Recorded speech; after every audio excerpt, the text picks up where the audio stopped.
তেল দিয়ে দেবো গাইস।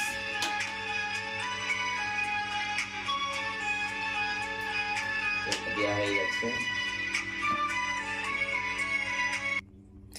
এবার এটাকে খুব সুন্দর করে মাখাবো, মাখিয়ে মাখিয়ে মাখিয়ে মাখিয়ে একটু গ্রেভি গ্রেভি করে রেখে দেবো।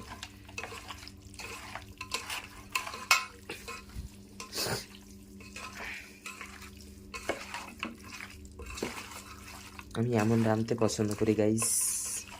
তোমরা কে কেমন রাঁধতে পছন্দ করো আমাকে বলবে কমেন্ট করে।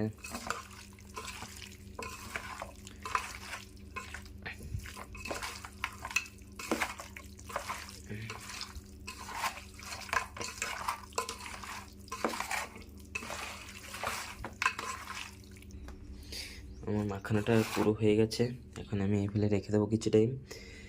ভেবেছিলাম কি একটু দই দেবো, দইটা আনতে পারিনি, সেজন্য দেওয়া হলো না।